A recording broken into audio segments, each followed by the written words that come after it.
more about living in the time of the coronavirus epidemic.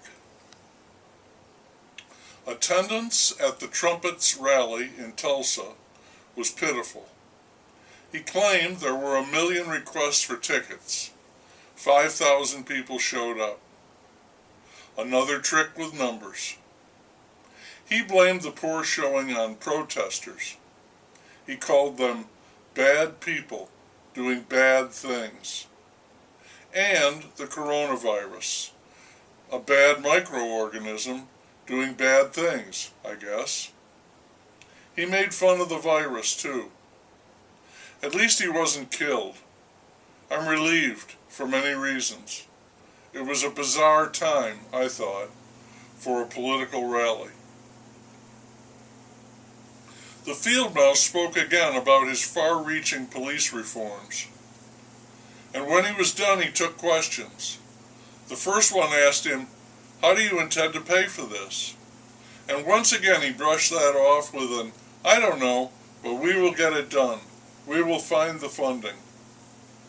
So when it comes to money, the trumpet doesn't really care. Cost is no object. And the field mouse will be out looking for a pot of gold at the end of some rainbow. Politicians have always been better at making promises than they have been at making payments. If anybody pays for anything, it will be me, in taxes. They're having another budget hearing for the city, with a much smaller number of people attending at any one time. I think maybe they should consider limiting those who can speak to those who can demonstrate that they pay taxes. That won't happen. Citizens are still calling for the abolition of the police, a new sense of the term abolitionist. They say the cops are the problem, and the money should be distributed to the communities that need it.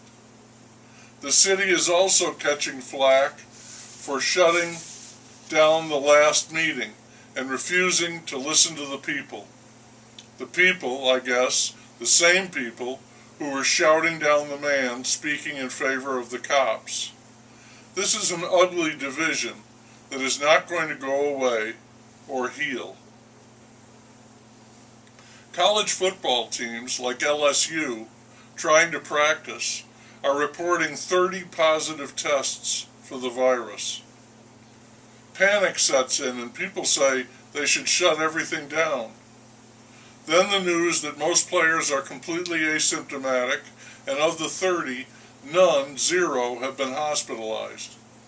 This situation is happening to many teams, and none of them is sure about what to do with it.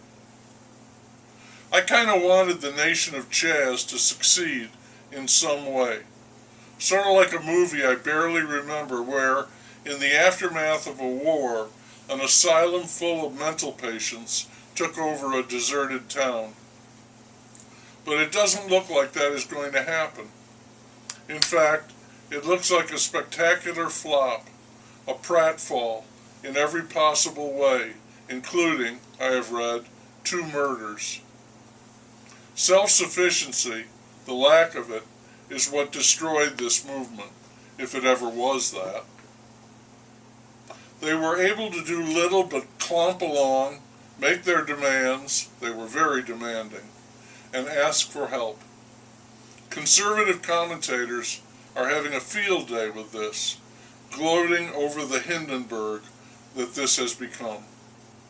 It turns out that the best strategy for conservatives, or let me say, the established order in Seattle, was to let it exist and watch it come apart at its many seams.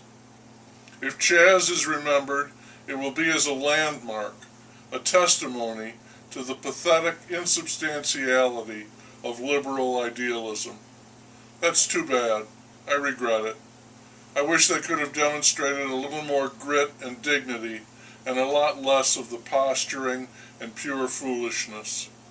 It's that sorry combination, to be full of demands and fresh out of resources. Self-reliance, it will never grow old, even if it vanishes from our society.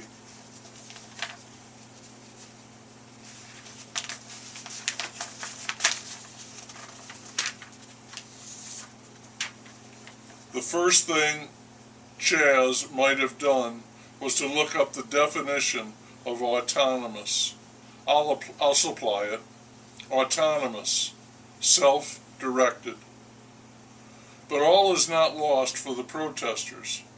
They continue to eliminate anything and anyone from the past that has any connection to slavery or racism.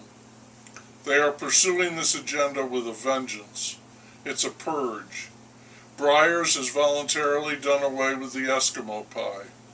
Columbus, Ohio has taken down its statue of Columbus. Can a name change for the city be far behind? And they want to eliminate all of the white Jesus statues and paintings. My partner says Dr. King may be next. True, he is a shooting victim, killed by a white man, and that elevates him into the pantheon of the likes of George Floyd. But he was also a big advocate of peace and passive resistance, and that puts him more in the camp of Uncle Tom.